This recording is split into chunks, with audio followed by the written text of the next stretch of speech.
WITN is continuing to look toward America's 250th birthday in July by telling stories with connections to Eastern Carolina that have helped shape our country. For tonight's story, I'm taking you to Princeville, a small Edgecombe County town that's also one of the first in our country chartered by freed African Americans. We should have been gone. We're still here. A town that has truly defied the odds. Princeville, North Carolina is a place where residents cherish its story. My roots are here, We're here for each other, yes. We're very, proud people. The small community, once called Freedom Hill, was incorporated in 1885. It's our state's first town chartered by freed African Americans and one of the first in the country. It was like a little town, after the emancipation, after the war. We had everything.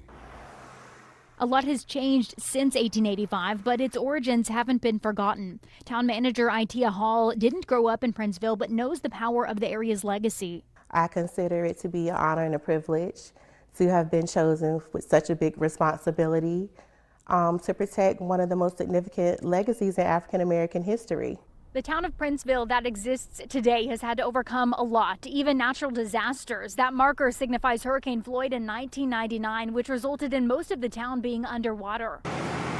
It's something that you would see in a movie, someone being rescued from the top of their home. Miraculously, no lives were lost from the hurricane in Princeville, but Commissioner Lee Staton recalls how difficult it was to witness the aftermath.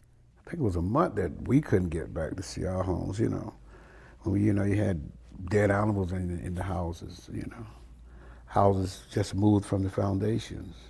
The cemeteries was, caskets that came up. He says his grandmother was buried in one of the cemeteries. Her body was never found. She came up, We thought they had found her, but, it wasn't her. That wasn't the only time the town, built on a floodplain, has seen high water. Hurricane Matthew left it flooded in 2016. Each time the town's forced to learn from what it survived. There are still challenges, but today you can see homes, a senior center, and other buildings elevated. The town hall, once submerged, was rebuilt down the street. All reminders of a town once underwater that continues to rise. As far as what's next for Princeville, there is still a project underway that will add water and sewer infrastructure on 53 acres of town property. The hope is for it to be a place for businesses and affordable housing and act as a major revenue source for Princeville.